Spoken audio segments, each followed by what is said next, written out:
Breaking news చూస్తున్నాం. ఢిల్లీ మద్యం కేసులో కవిత దాఖలు చేసిన డిఫాల్ట్ బెయిల్ పిటిషన్పై విచారణ వాయిదా పడింది. తదుపరి విచారణ శుక్రవారానికి వాయిదా వేసినట్లు తెలుస్తోంది. సిబిఐ రీఫైలింగ్ చేసిన ఛార్జ్షీట్లో కూడా తప్పులు ఉన్నాయన్నారు కవిత తరపు న్యాయవాదులు. సిబిఐ దాఖలు చేసిన ఛార్జ్షీట్ని పరిగణలోకి తీసుకోవాలన్న అంశంపై కూడా శుక్రవారం విచారణ చేస్తామంది రౌస్ ఎవెన్యూ కోర్టు.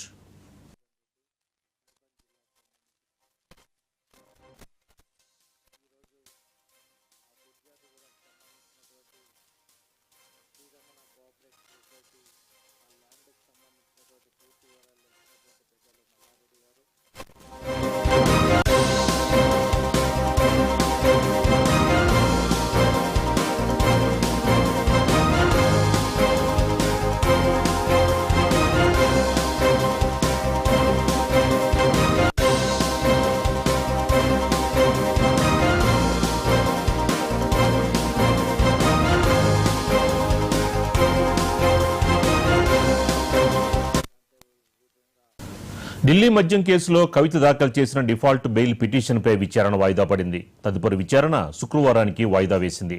దీనిపై మరింత సమాచారం మా క్రైమ్ బ్యూరో చీఫ్ మధు అందిస్తారు. మధు, డిఫాల్ట్ బెయిల్ పిటిషన్ మీద విచారణ వాయిదా పడిందని చెప్పవచ్చు. అంటే ఒక కేసుకు సంబంధించి బెయిల్ మంజూరు కావాలంటే కూడా ఒక అరెస్ట్ అయినటువంటి పర్సన్ అడుగుతారు.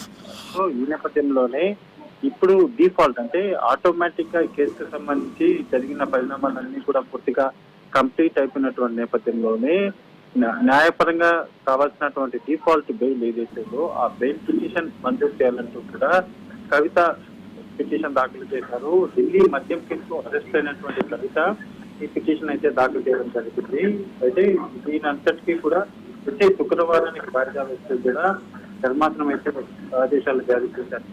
సిబిఐ దాఖలు చేసినటువంటి రీఫైలింగ్ ఏదైతే దాంట్లో ఛార్జ్షీట్ లో కూడా తప్పులు ఉన్నాయంటూ కవిత తరఫున న్యాయవాదులు అయితే ప్రధానంగా తమ వాదనలు వినిపించడం జరిగింది. సిబిఐ దాఖలు చేసినటువంటి ఛార్జ్షీట్ పరిగణలోకి తీసుకోవాలన్న అంశంపై కూడా శుక్రవారం విచారణ చేస్తామంటూ ఢిల్లీలో ఉన్నటువంటి రౌస్ ఎవెన్యూ కోర్టు అయితే చెప్పడం జరిగింది. అంటే పూర్తిగా కూడా అంటే ప్రధానంగా ఢిల్లీ లిక్కర్ స్కామ్ కు సంబంధించి సిబిఐ దాఖలు చేసినటువంటి రీఫైలింగ్ ఛార్జ్షీట్ పైన అదేవిధంగా డిఫాల్ట్ బెయిల్ పిటిషన్ ఈ రెండింటి మీద కూడా శుక్రవారం విచారిస్తామని రౌస్ ఎవెన్యూ కోర్టు చెప్పిన నేపథ్యంలోనే ఖచ్చితంగా బెయిల్ ఏదైనా మంజూరు కాబోతుందా, కవితకు బెయిల్ శాంక్షన్ కాబోతుందా అనేది ఇప్పుడు కీలకంగా మారబోతుంది. అది కవితకు బెయిల్ మంజూరు కావాలంటే శుక్రవారం జరగబోతున్నటువంటి వాదనలు ఏవైతే ఉన్నాయో ఆ వాదనలు చాలా కీలకం కాదు. సో వన్స్ ఆ వాదనలన్నీ కూడా కంప్లీట్ అయిపోయిన తర్వాత కోర్టు డిఫాల్ట్ కింద ఆటోమేటిక్ గా బెయిల్ అయితే మంజూరు చేసే అవకాశం ఉన్న నేపథ్యంలోనే శుక్రవారం రోజు అత్యంత కీలకంగా ఢిల్లీ లిక్కర్ స్కామ్ కి సంబంధించి తీర్పు ఇచ్చే అవకాశం అయితే మంత్రులు. Right, thank you Madhu.